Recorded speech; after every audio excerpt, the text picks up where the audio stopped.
Et dans les couples lesbiens, il y a toujours quelqu'un qui fait l'homme et toujours quelqu'un qui fait la femme. Alors là, pas du tout, pas du tout. Non, on peut avoir tendance à penser ça de par l'hétéronormativité, mais absolument pas quoi. Non, butch non. for butch ou Oui, femme for oui. femme. Tu vas avoir des expériences lesbiennes, mais c'est qu'une phase. C'est long, 13 ans pour une phase. Ouais, c'est clair. Non, franchement, en plus, souvent, quand on nous dit que c'est une phase, c'est qu'on en parle.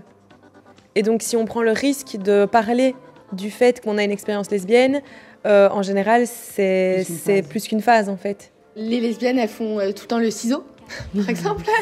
Et c'est compliqué, le ciseau, hein. C'est compliqué, moi, j'ai jamais eu ça. C'est physique. Alors, il faut certains skills. Voilà. Ça peut être très chouette quand c'est bien fait, Oui. mais c'est pas toujours facile à bien faire. Il faut y arriver, quoi. Ouais. Franchement, les gens, ils pensent qu'on fait que ça. Excuse-moi, j'aurais des abdos, mais de fou, hein. C'est clair. Elle y réfléchit. J'aime les filles qui parlent fort, celles qui dérangent. J'aime les filles qui rêvent fort et sont étranges. J'aime les filles qui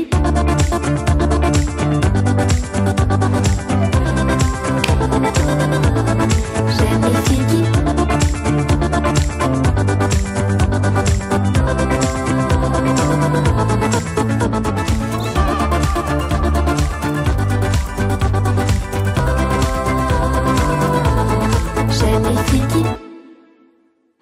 Moi, je n'ai pas vraiment de souvenirs de moi petite et j'ai pas de souvenir de me projeter dans une vie d'adulte, en tout cas. Je crois que je m'imaginais pas adulte. Je pense pas que je me projetais vraiment mariée, avec un mari, une maison, etc. C'était assez flou et j'ai l'impression que j'ai vraiment pu commencer à me projeter dans le futur quand j'ai compris mon homosexualité, en fait. Moi, je me voyais seule, voyager et non, pas de famille. Même quand tu étais petite? Tu t'imaginais plus tard seule à voyager? Ah, je ne m'imaginais pas avec des enfants et je ne savais pas qui allait m'accompagner. Ok. Alors moi, c'était très clair. J'allais être mariée à un dentiste, j'allais être instite et on aurait eu au moins 4 enfants. Et un chien, voilà. J'avais vraiment l'image de moi plus tard, mari, maison, enfant, labrador, si tout se passe bien. Moi, je regardais Dawson quand j'étais petite. Donc évidemment, je cherchais le grand amour qui était un garçon. Et je voulais des enfants, je voulais une maison. Je pense que je voulais la même chose qu'avaient mes parents, quoi. Quand t'es une fille, ben voilà, tu tombes amoureuse d'un garçon et puis c'est ça la vie, tu fais une famille, machin. Bah moi je me suis lancée dans ce dans ce rail quoi. J'ai fait semblant d'être hétéro pendant beaucoup trop d'années, mais genre vraiment beaucoup trop d'années. Et oui, alors que j'avais qu'une envie, c'était d'être avec des filles quoi. Donc c'était long. J'ai jamais été sans amoureux, sans mec autour, vraiment, enfin, c'est un peu cliché, mais vraiment, moi, j'avais toujours des mecs autour de moi, c'était mon identité du moment, c'était ça, et donc je me posais mais aucune question, en tout cas dans l'enfance, mais à aucun moment je me suis dit, tiens, il y a plusieurs voies qui sont possibles, mais à aucun moment, c'était les garçons, et puis voilà, quoi.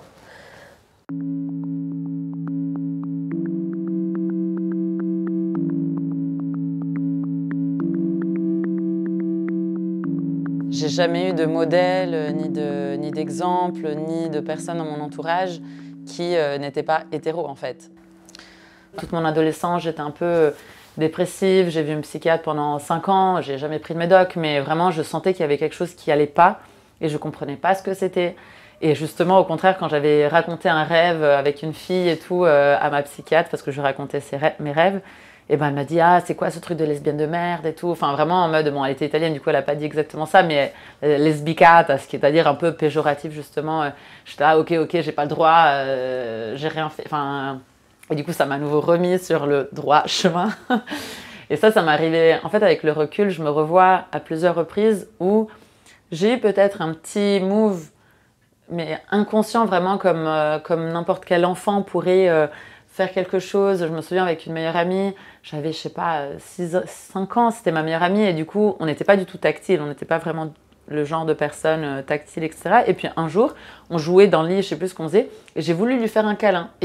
Mais j'ai pas pensé en mode sexualité, etc. C'est vraiment juste, j'avais envie d'un rapprochement. Et elle m'a tout de suite dit, ah, mais qu'est-ce que tu fais? Je suis là, bah non, ok, pardon, enfin, je voulais faire un câlin. Enfin, et je me dis que ça, plus ça, plus ça. Et puis après, bon, j'ai d'autres expériences où je me dis, bon, bah peut-être qu'en fait, il y avait des signaux avant. J'ai dû aussi un peu faire le deuil de l'adolescence un peu épanouie, ou vraiment la vraie adolescence que je n'ai pas eue. Étant donné que j'étais toujours un peu dépressive, je ne comprenais pas ce qui se passait avec moi, je ressentais rien avec les mecs, etc. Donc du coup, je me disais, bon, bah, je vais tester un peu chaque mec. Et c'est vrai que du coup, j'ai eu pas mal d'expériences avec les mecs, mais c'était plus en mode, en fait, ça marche pas, je vais retenter ailleurs, ça marche pas, nanana. Et du coup, c'était pas du tout sain au final. Et je me dis, mais si j'avais su avant que, en fait, c'était juste pas du tout le bon côté, j'aurais évité tous ces trucs qui m'ont un peu sali. Quand j'étais au lycée ou au collège, moi, tout ce que je voyais, c'était qu'il fallait que je trouve un petit copain. Et en fait, j'avais des complexes de « Ah, je suis la petite vierge du groupe d'amis et il faut que je m'intègre en fait à ce groupe. » Et donc, je cherchais absolument à avoir un petit copain. Et donc, je draguais des garçons. Mais en fait, j'ai une mère qui me contrôle beaucoup. Que ce soit dans la religion, elle va être très présente. Il faut que tu fasses tes prières. On est très pudique, on ne va pas parler de petits copains, on ne va pas parler d'amour, on ne va pas parler de tout ça. Et en fait, à force de me contrôler, j'ai trouvé la seule solution pour me contrôler, c'était la nourriture. J'ai arrêté de manger et en fait, à chaque fois que je faisais des dates avec des garçons, je vomissais. Mais parce qu'en fait, c'est le corps qui va te dire « non, en fait, là, tu n'es pas dans un endroit où il faut être. » Et donc, si toi, tu y vas, moi, je te dis que non, tu n'as pas à y être, quoi. Il y a une notion qui, en sociologie, s'appelle la présomption d'hétérosexualité. La présomption d'hétérosexualité, c'est simplement le fait qu'on associe très étroitement, dans nos sociétés occidentales notamment, mais pas que, l'hétérosexualité à la normalité. C'est ce qui est vu comme allant de soi, tellement allant de soi que ce n'est jamais ou presque jamais questionné. Ce qui fait que quand on grandit, quand on est éduqué dans la famille, dans le milieu scolaire, etc., soit on n'a pas d'informations sur le fait qu'il existe autre chose que l'hétérosexualité, on ne se fait pas présenter d'autres alternatives, ce qui fait que, par défaut un peu, on se construit dans cette visée d'hétérosexualité.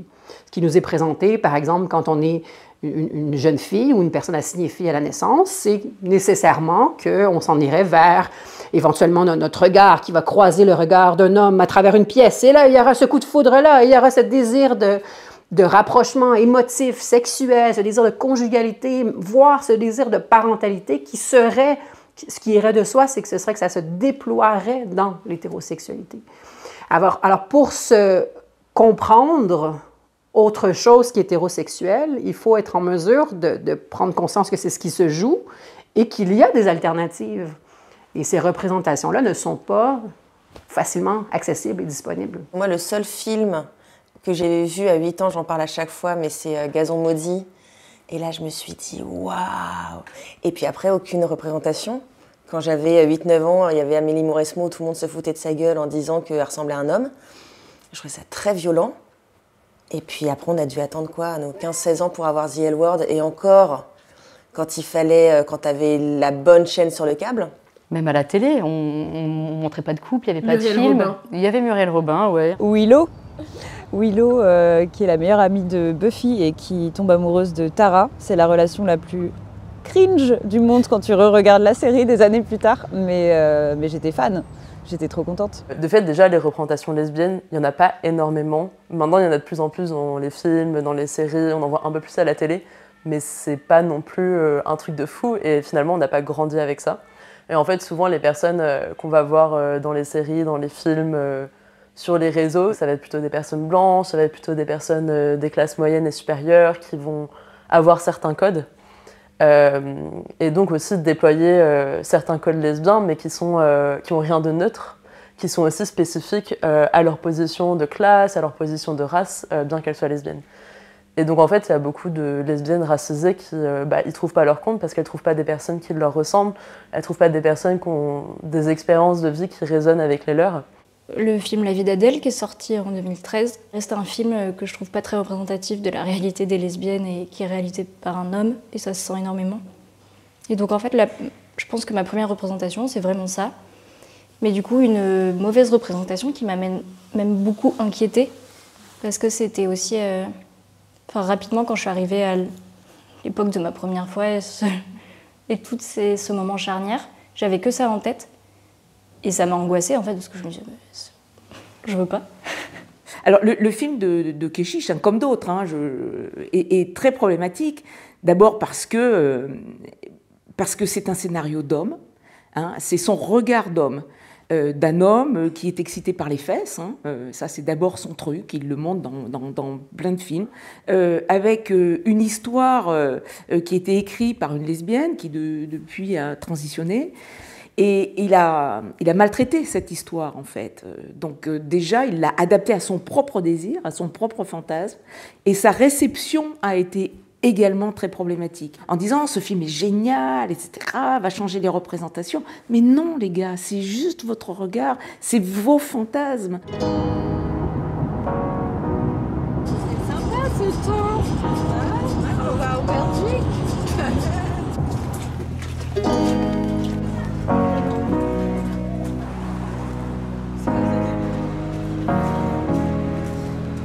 Et là, on a le passage arc-en-ciel. Le passage. Vous allez nous expliquer ce que c'est?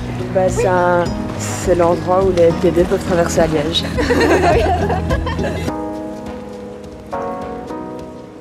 La première fois où j'ai vu des lesbiennes, on va dire, dans le monde un peu audiovisuel, quoi. Et en fait, la première fois, c'était du porno. Je pense qu'à l'époque, j'avais dû taper dans la barre de recherche « filles qui s'embrassent ». Et je suis très vite tombée, du coup, sur du porno. Et je me souviens que ça m'avait un peu dérangée. À la fois, je trouvais ça intéressant, forcément. Je me disais, oh, tiens, des filles qui s'embrassent, oh, génial, oh, j'adore. Mais à la fois, je trouvais que la représentation était un peu... ça ressemblait pas à ce que moi je pouvais faire avec mes petites copines, quoi. Les filles, elles étaient là, elles avaient des jupes toutes courtes et elles étaient très sexuelles en fait, voilà, forcément vu que c'était du porno. Et j'arrivais pas trop à faire le lien avec ce que moi je vivais, qui me semblait beaucoup moins sexuel. Et je pense que si j'avais été hétérosexuelle et que si j'avais mis bisous sur Internet, je ne serais pas tombée sur du porno. Je serais tombée justement peut-être sur un film, sur une belle image de gens qui s'embrassent, etc. Et ça, c'est vraiment un problème qui est spécifique, notamment aux lesbiennes. Cette idée, cette association qui est très forte entre le lesbianisme et la porno, les représentations. Alors, ça a évolué un peu dans les dernières années, mais les représentations dominantes du lesbianisme, c'est... On a accès soit à une invisibilité de représentation, donc une impossibilité de voir à quoi ça ressemble une personne lesbienne âgée qui vit bien, plus âgée que soi et qui vit bien sa vie, ou un accès à ce qui est de l'ordre d'une pornographie, et même pas par et pour les lesbiennes, une pornographie qui mobilise le lesbianisme pour servir des fantasmes. Pour servir des fantasmes masculins hétérosexuels. J'ai perdu mon fil d'idée, Léon, là.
Maintenant, à 44 ans, après quelques psychanalyses, psychothérapie, je me rends compte que oui, il manquait ce petit point d'ancrage, là, me dire, mais voilà, je suis pas seule en fait, tu vois. Il y a d'autres personnes comme moi et tu peux y arriver et tu peux grandir, être adulte, avoir une vie normale, une vie de famille, un boulot et ne pas être jugé par la société. Oh, c'est beau ce Ouais, c'était bien mon amour. Oh là là. Avec ça, vous le gardez. Hein.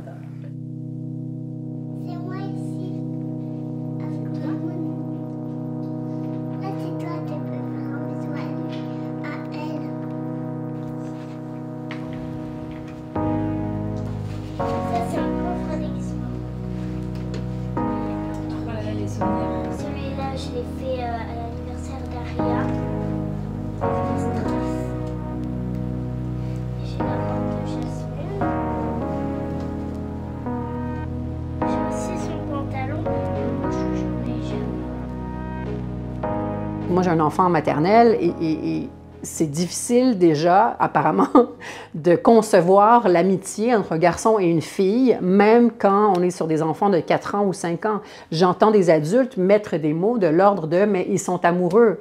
Non, ils ne sont pas amoureux. C'est un garçon et une fille qui s'amusent ensemble. Est-ce qu'on peut arrêter d'imposer nos représentations d'adultes là-dessus? Alors, quand on se fait dire ça, quand la seule possibilité pour vivre une amitié avec un garçon quand on est une fille, c'est cette étiquette d'hétérosexualité. C'est bien de ça qu'on parle quand on parle d'imposition d'une norme. C'est pas un moment où ça arrive, où on se fait dire « là, t'es adolescente, on s'attend à l'hétérosexualité de toi ». Ça correspond à quelque chose qui est ancré de très longue date par des choses d'une grande banalité. Même dans les cours de récréation, les jeux sont super genrés. Je l'ai beaucoup ressenti au primaire, je crois, parce que j'étais... à l'époque, on disait que j'étais garçon manqué. Et moi, mon seul but, c'était d'aller jouer au foot. Et en fait, il y avait des garçons qui étaient ouverts et qui me laissaient jouer avec eux. Mais quand même, ça faisait de moi un peu un transfuge bizarre où on ne sait pas trop ce que je fais là.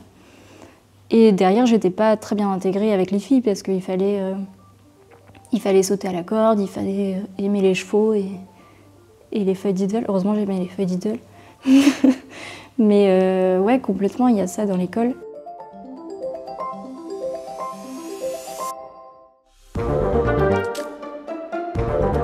La vie scolaire du lycée avait décidé d'éradiquer la question des lesbiennes à l'internat. Et donc il y avait vraiment une sorte de chasse aux sorcières, plus personne n'avait le droit de se toucher. On faisait super gaffe. Et je me souviens qu'il y avait des filles qui s'étaient fait choper. Et la vie scolaire avait appelé leurs parents. Et donc moi j'avais très très peur qu'ils appellent mes parents et de me faire cramer. À l'école, ça nous est arrivé par exemple de nous embrasser dans la cour ou de nous tenir la main. Et je me souviens d'une prof de gym qui venait et qui nous disait pour ne pas la non, citer. non, allez hop, non, on arrête, allez, chacune de son côté, comme ça. Et je me souviens qu'on était là, et tout le monde le faisait, tout le monde s'embrassait, enfin tout le monde, les couples s'embrassaient, mais nous on sentait que si c'était nous par contre, l'école libertine, là-dessus. C'est ça. Mais on sentait que si c'était nous, ça posait plus de problèmes. En France, l'Éducation nationale est censée offrir à ses élèves, dès le plus jeune âge, pour leur scolarité obligatoire, 3 séances annuelles d'éducation à la vie sexuelle et affective, dès la maternelle. C'est ce qui est prescrit dans les circulaires depuis 2001, donc depuis 2 décennies. Et c'est ce qui n'a pas lieu depuis pratiquement 2 décennies. Alors la situation a évolué favorablement, mais bon an, mal an, quand on fait des enquêtes sur la manière dont l'éducation à la sexualité se déploie dans nos établissements scolaires, force est de constater que dans une grande proportion des institutions scolaires, elle ne se concrétise pas, donc elle n'a pas lieu. Et dans des contextes où elle se concrétise, si on va un peu creuser et voir ce qui est véhiculé comme contenu, eh bien souvent, c'est la contraception lors de relations hétérosexuelles pénétratives, la prévention des grossesses non désirées, la prévention des violences dans les relations affectives et amoureuses. Donc, je ne suis pas en train de dire que ce n'est pas important, ce l'est, mais ça évacue concrètement, dans la plupart des cas, le fait qu'on aborde ces enjeux autour de l'orientation sexuelle en milieu scolaire. Quand j'interviewe des élèves LGBTQ, souvent ils vont me dire, on n'en a jamais parlé, mais je peux comprendre qu'on n'en parle pas peut-être en SVT, je peux comprendre qu'on n'en parle pas en français, on excuse un petit peu, mais on se dit là, il y a des séances d'éducation à la sexualité, alors c'est bien le moment où on va m'en parler. Alors les attentes sont très élevées et sont presque systématiquement déçues. Voyage scolaire en Italie. en terminale. J'espère que ma mère ne regardera pas ce documentaire. Voyage scolaire à Rome. Nous allons à Rome, donc tout ensemble, etc. Et pendant le voyage scolaire, vraiment, là, on était très en mode fusion, tout le temps ensemble, tout ça, etc. Et les profs ont capté, puisqu'elle a été quand même très ouvertement lesbienne, ont capté que ça commençait à me tourner autour, et voilà. Et donc, en fait, mes profs, très bizarrement, faisaient un peu bouclier et essayaient tout le temps de nous séparer, donc jamais nous mettre dans les mêmes chambres, etc. Avant même que moi, je me dise vraiment, peut-être ça va basculer. Là, c'est bizarre parce que les adultes autour de moi voyaient quelque chose que moi, je ne voyais pas encore tout à fait. Et donc, le soir, les filles avaient tout le droit de dormir ensemble et les garçons ensemble. Et puis nous, par contre, dans le groupe de filles, on faisait bien en sorte de nous mettre dans 2 chambres séparées. Sauf qu'on était très déterminés à être toutes les 2. Donc, en fait, dans la nuit, on faisait plein de trucs pour essayer d'être dans les mêmes chambres, etc. Et le dernier soir, vraiment, les profs avaient capté qu'on arrivait toujours à la faire en loose day. Et ils ont vraiment pété un câble. On était dans un vieil hôtel ultra lugubre. Et en fait, ils sont allés demander une chambre, de débloquer une chambre en solo, juste pour moi. Et donc, la vieille tenancière de l'hôtel, elle est allée ouvrir une chambre au grenier. J'étais sous la charpente, c'était une chambre ultra creepy. Et donc, ils me collent là, toute seule. Tous les autres sont ensemble et tout. Moi, je suis genre punie. Et là, je me dis, oh là là, c'est chaud. Ils déploient beaucoup d'énergie quand même pour nous séparer. Et donc, je me dis, bon, je vais passer une sale nuit. Et au bout d'un moment, j'allais à peu près m'endormir et j'entends que ça gratte à la porte. Et je me dis, putain, elle a réussi. J'ouvre la porte, elle était là, genre avec sa brosse à dents, ses fringues et tout. Et là, c'est là que ma vie a basculé. Je dois le dire. À Rome, dans un hôtel chelou, dans une chambre pourrie, dans un grenier, avec le Christ en face de moi. Tu laisseras ça au montage ou pas, je sais pas si c'est utile, mais elle s'est dessapée entièrement devant ma gueule, vraiment devant moi. Elle est allée dans la baignoire qui était donc en face de mon lit. Moi, j'étais dans mon lit comme ça. Elle a pris sa douche et elle m'a rejoint. Et là, c'était ma première fois avec cette meuf. Propre. Voilà. Cool. Propre.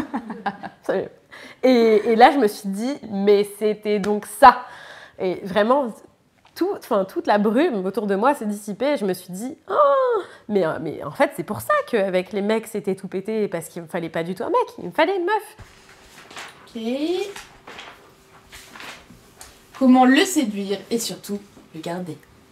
Alors, ça y est, vous vous sentez d'attaque. La rentrée s'est bien passée, vous avez retrouvé vos copines et votre nouvelle garde-robe fourmille de merveilles.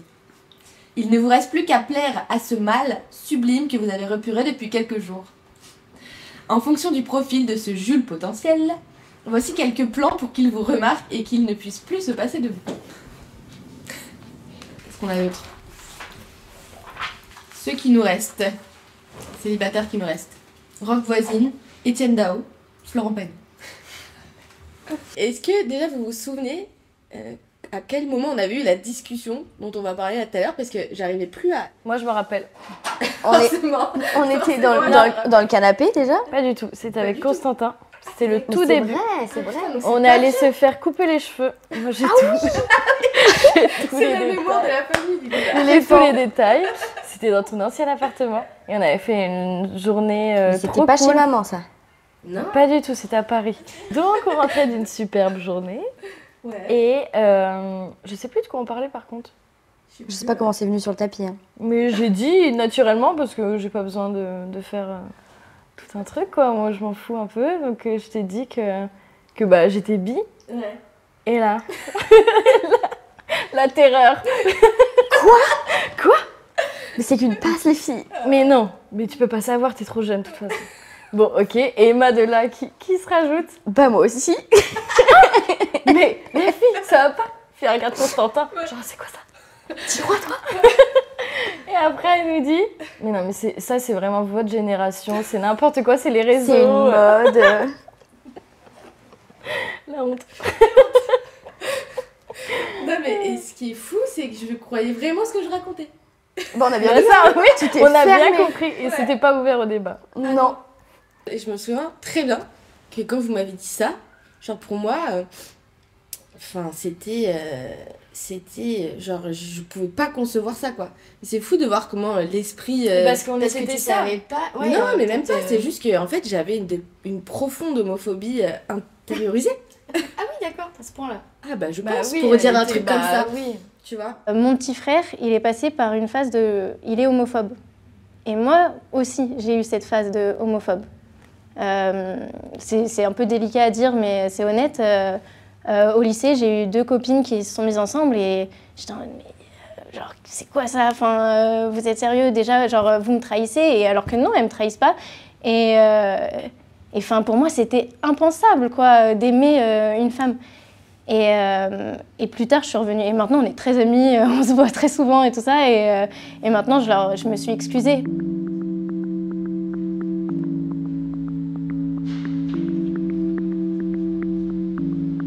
J'ai rejoint le groupe des rescapés de la Manif pour tous un peu par hasard sur Facebook.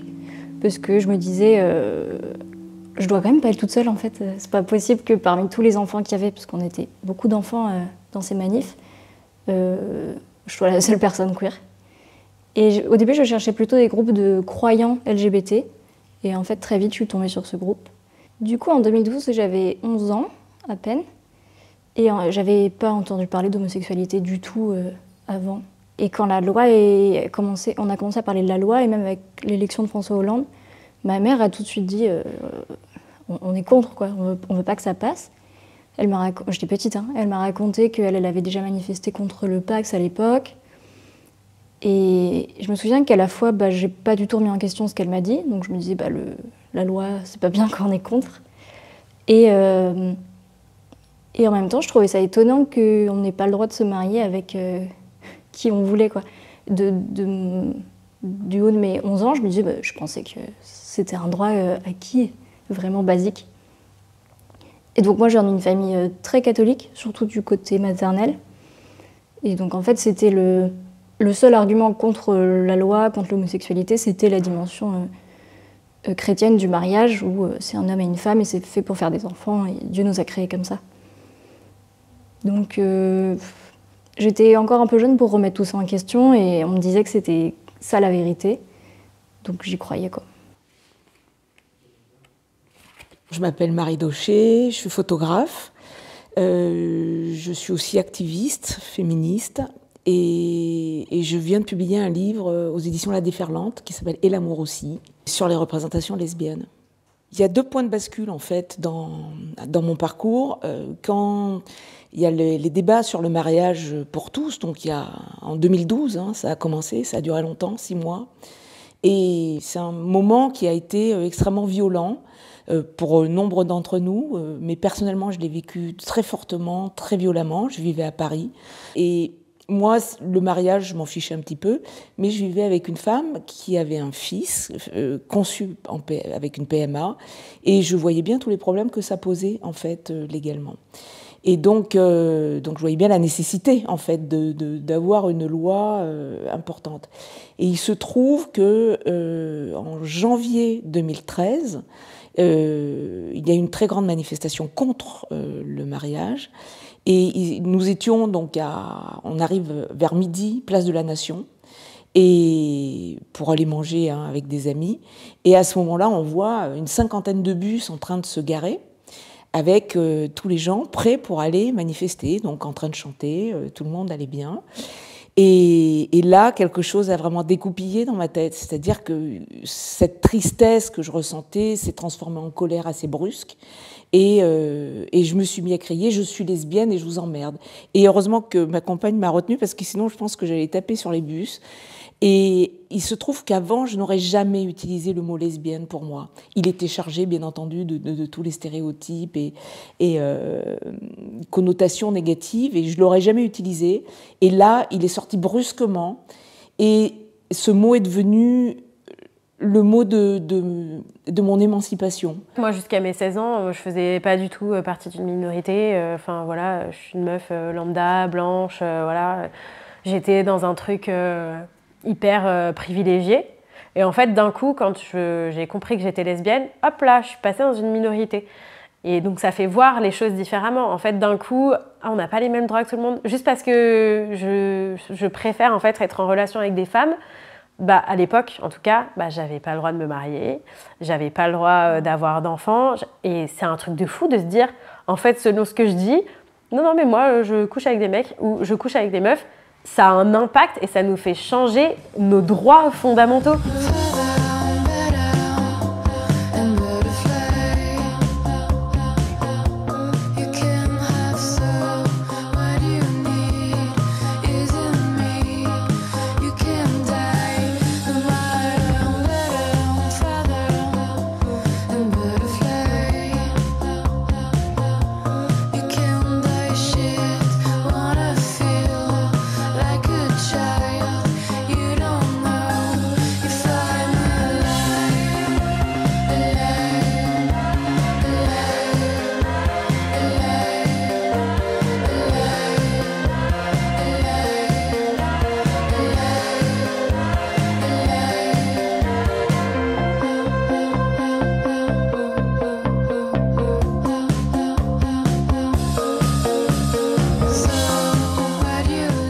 Il y a des gens, souvent hétéros, etc., qui disent mais oui, enfin c'est bon, la PMA c'est bon, vous avez le droit de vous marier, enfin pourquoi toujours en parler, etc. Continuer de râler. Mais parce qu'en fait, il y a encore beaucoup d'inégalités. Tant qu'on ne peut pas être considéré et vivre et avoir les mêmes droits que n'importe quelle personne hétéro, il y a des choses à faire.